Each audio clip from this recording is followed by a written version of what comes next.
Buenas noches, muchas gracias por acompañarnos una vez más en Vamos al Punto, que se transmite por 100% Noticias y redes sociales. Ayer anunciamos que esta semana la íbamos a dedicar a hacer un repaso breve sobre la historia reciente de nuestro país, bajo la premisa de que un pueblo que desconoce su historia está condenado a repetirla.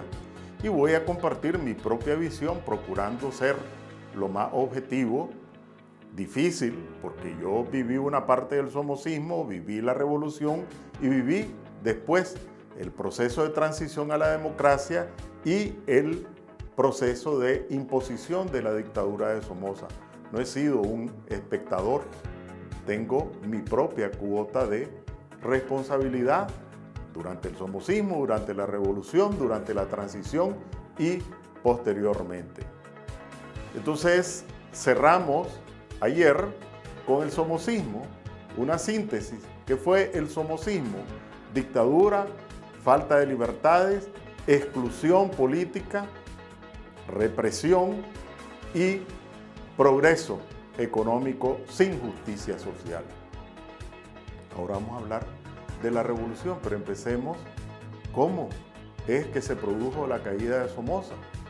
Primero, Somoza concentraba todo el poder, principalmente alrededor de su control de la Guardia Nacional. Siempre hubo un Somoza a lo largo de 45 años como jefe de la Guardia Nacional.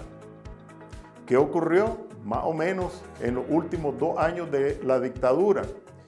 Primero, se agudizaron las contradicciones que habían estallado desde 1974 entre el gran capital y las cúpulas empresariales con el somocismo, porque el somocismo, Somoza más bien, se alagartó con el proceso de reconstrucción de Managua, tratando de concentrar todas las oportunidades de inversión y de fraude, dejando al margen a los sectores económicos tradicionales. Eso generó una ruptura. Pero además, ya alrededor de 1977 se produjeron otras 2 circunstancias. Le dio un infarto a Somoza. Eso produjo realmente una conmoción en la élite del poder, porque resultó evidente que Somoza era un mortal. ¿Y qué iba a pasar sin Somoza en el poder?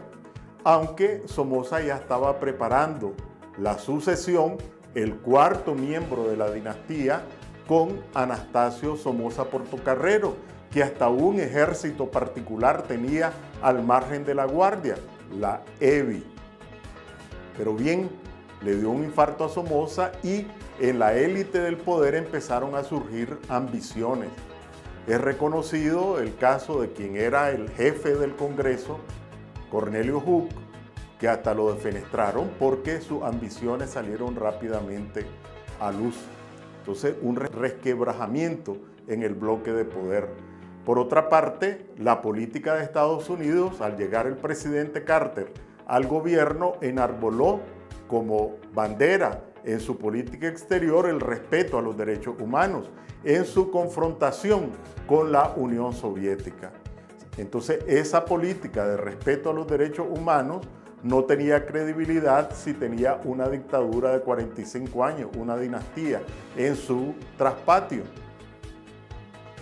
Y el otro factor que hay que mencionar es que el Frente Sandinista estaba dividido, pero hubo una facción del Frente Sandinista encabezada por Eduardo Contreras, que lo han borrado de la historia, ¿verdad? Encabezado por Eduardo Contreras, que tenía una visión más amplia de la política y empezaron a cambiar la estrategia del frente, que incluyó abrirse a alianzas con sectores empresariales y con otros sectores políticos que no fueran sandinistas.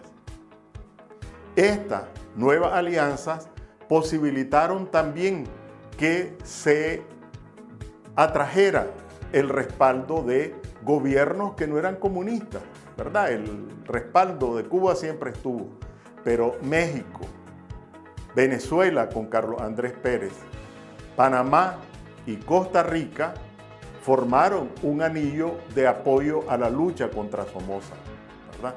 No es un secreto para nadie que los fusiles FAL venían de Venezuela junto con apoyo financiero y Carlos Andrés Pérez lo menos que era comunista. También había apoyo de Panamá, de México y también de Costa Rica. Sin esta conjunción de gobiernos jamás se hubiera derrotado a Somoza.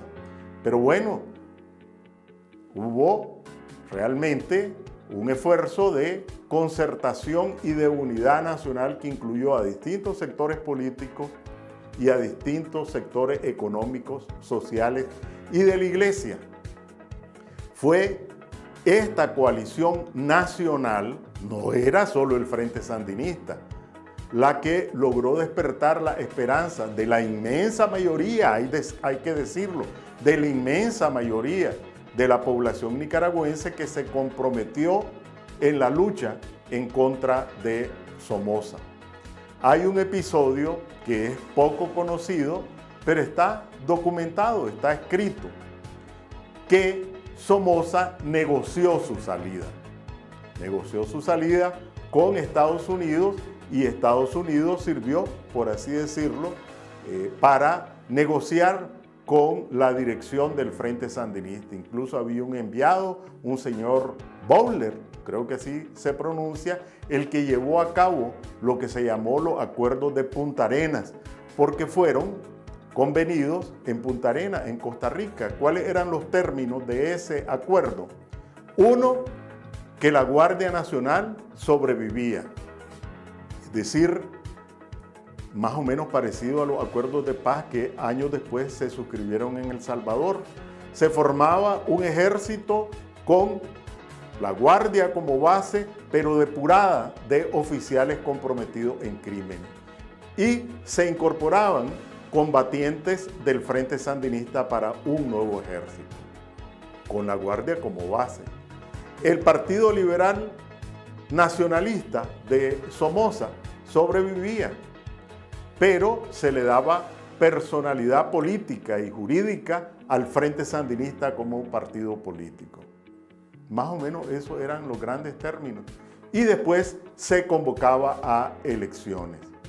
El acuerdo fue que Somoza renunciaba y depositaba el poder en el presidente del Congreso, Francisco Urcullo Maliaños.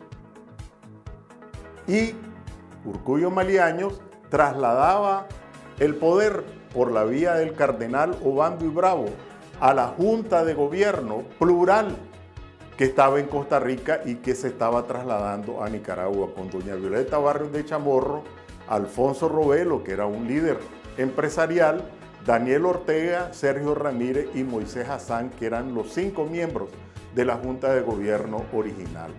¿Qué ocurrió? Los viejos vicios de la política nicaragüense. Una vez que Urcullo Maliaños se sintió con la banda presidencial atravesándole el pecho, desconoció los acuerdos, dijo que a él le tocaba terminar el periodo constitucional hasta 1981, que él era el presidente constitucional de Nicaragua y hacía un llamado a los insurgentes, recuerdo ese discurso, a depositar la arma en el sagrado altar de la patria. Todos se sintieron traicionados. El Frente Sandinista pensó que Somoza y los gringos lo habían traicionado, los gringos se sintieron traicionados por Somoza, total que no se supo, porque Urcullo Maliaños en sus memorias dice que Somoza le dijo: aguantá chico, que yo voy a arreglarme con los gringos.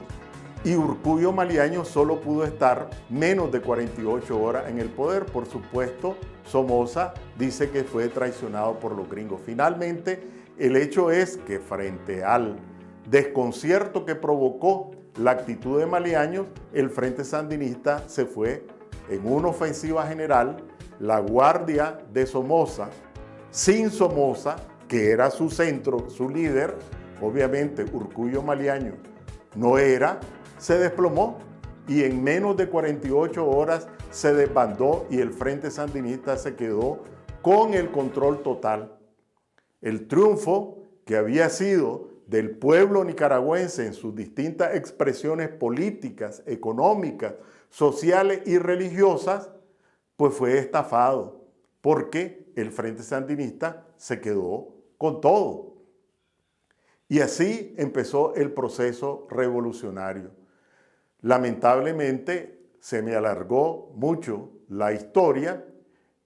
Vamos a continuarla porque no sería justo ni sensato abarcar en un minuto todo lo que significó la revolución, la década de los 80, así que la vamos a dejar de este tamaño y el jueves le invitamos, allí sí, una vez que hemos contado el episodio de la salida de Somoza, nuestro balance sobre revolución y contrarrevolución en la década de los 80. Les invito pues el jueves a las 7 de la noche por 100% Noticias. Que tengan buenas noches.